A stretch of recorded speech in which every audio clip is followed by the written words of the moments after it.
tidak bisa ngaji kitab sucinya yang ditulis dengan menggunakan bahasa Arab, saya tidak setuju. Ini dikarenakan bahasa kitab suci kita ini bahasa Al-Quran. Itu yang saya nggak setuju. Coba kalau Al-Quran itu kayak kitab suci yang lain, Injil, bisa dialih bahasakan, ya, misalnya ke bahasa Injil kan, bahasa Injil versi bahasa Indonesia, ya, dengan semua bahasa yang ada, ya, nah, kita akan lebih mudah lagi membaca Al-Quran, ya, Bapak sekalian.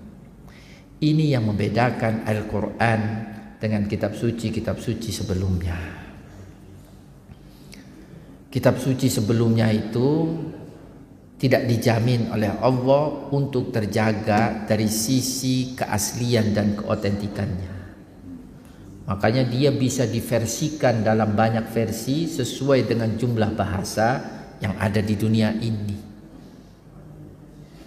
Tapi kalau Al-Quran tidak ada. Al-Quran versi bahasa Indonesia. Al-Quran versi bahasa Indonesia makanya ditulis dengan huruf Latin itu, ya, agar supaya kita bisa bacanya. Itu yang membedakan Al-Quran dengan kitab suci sebelumnya. Tidak bisa. Disitulah letak kemukjizatan Al-Quran, Bapak Ibu sekalian. Disitulah letak kemukjizatan Al-Quran. Tapi bukan berarti susah sulit Al-Quran ini untuk dipahami.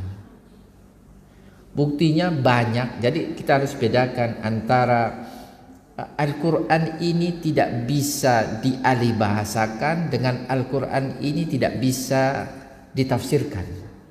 Kalau dialih bahasakan dalam artian, ya, kita tidak harus membaca kitab suci kita seperti halnya kita baca Al-Quran itu. Jadi pakai huruf Latin, kemudian ya pakai bahasa Indonesia kan gitu kan. Misalnya Alhamdulillahirabbil alamin, kita nggak bacanya Alhamdulillahirabbil alamin. Segala puji bagi Allah Tuhan alam semesta. Kita ganti seperti itu. Makanya ketika kita sholat, bacanya itu bukan Alhamdulillahirabbil alamin, segala puji bagi Tuhan alam semesta, Dia yang maha pengasih lagi maha penyayang, Ar-Rahman Rahim, ya, Maliki Yaumiddin kan, penguasa hari kiamat, ya kan. Boleh nggak seperti itu? Nggak boleh, Bapak Ibu sekalian. Kalau Injil kan bisa kan, Injil yang katanya Injil itu kan, maka ya Injil itu kan bisa di Indonesia kan, ya. Tapi Al-Quran tidak bisa. Itu yang membedakan Al-Quran dengan kitab suci sebelumnya. Kalau kitab suci sebelumnya itu ya memang Allah tidak menjamin keasliannya, keotentikannya, kemudian sudah dirubah-rubah isinya juga, dan itu yang terjadi sebagaimana yang diinformasikan oleh Al-Quran kepada kita. Dan itu yang harus kita yakini sebagai orang yang mengimani Al-Quran. Tapi kalau Al-Quran Allah terus jaga sampai penulisannya itu tidak berubah. Itulah dulu yang diturunkan oleh malaikat Jibril kepada Nabi kita Nabi Muhammad. Makanya kalau kita mengkaji lebih dalam Al-Quran, ya Bapak Ibu sekalian, tulisan Al-Quran itu saja beda dengan kalau kita belajar nulis bahasa Arab, atau yang kalau di sekolah-sekolah itu mata pelajarannya disebut apa Ustaz? Imla. Ada mata pelajaran Imla kalau sekolah di pondok atau di madrasah itu kan kita belajar, namanya ada mata pelajaran Imla. Imla itu gimana cara menulis bahasa Arab. Ada kaidahnya. Ya. Kalau panjang misalnya sebelumnya fathah berarti tanda panjangnya itu alif. Kalau sebelumnya kasroh tanda panjangnya ya. Gampangannya seperti itu. Tanda panjangnya wawu, kalau sebelumnya itu harokatnya itu dhamma. Itu kaidah imla di antara seperti itu. Apakah kaidah seperti ini selalu berlaku dalam penulisan Al-Quran? Tidak juga. Ada beda penulisan Al-Quran. Ya, kenapa beda? Dalam beberapa penulisan ayat dalam Al-Quran dengan kaidah imla, itu juga kalau kita mau mengkaji, ada aspek kemukjizatan di situ. Seperti ini ditulis di antara hikmahnya untuk bisa mengcover, atau Al-Quran ditulis tidak sesuai dengan kaidah imla dalam beberapa kalimat.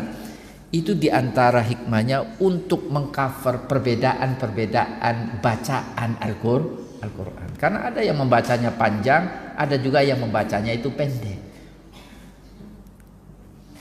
Maka cukup, tidak harus tanda panjangnya itu alif, ya, wawu, ya kan? Karena memang Al-Quran dulu waktu awal kali diturunkan itu nggak ada harokat, itu nggak ada, Bapak Ibu sekalian, ya kan? Tapi orang bisa membacanya, ya kan?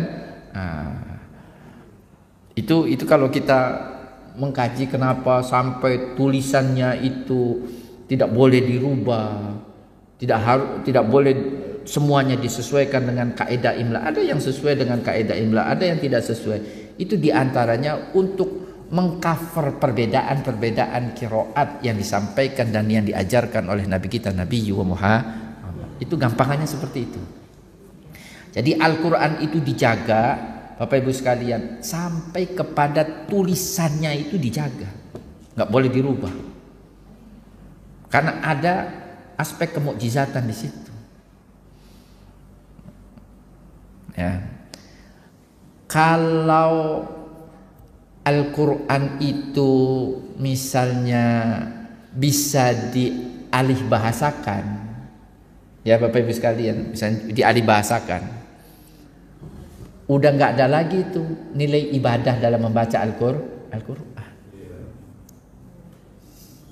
Nggak ada lagi nilai ibadahnya. Karena yang kita baca itu bukan lagi bikinan Tuhan, tetapi yang kita baca udah bikinan manusia. Ini yang membedakan. Ini kalau kita baca salah satu definisi Al-Quran itu ya, Al-Quran huwa kalamullah, perkataan Allah. Pertama kali yang harus ditegaskan ketika kita mendefinisikan Al-Quran, Al-Quran itu adalah kalamullah, perkataan Allah.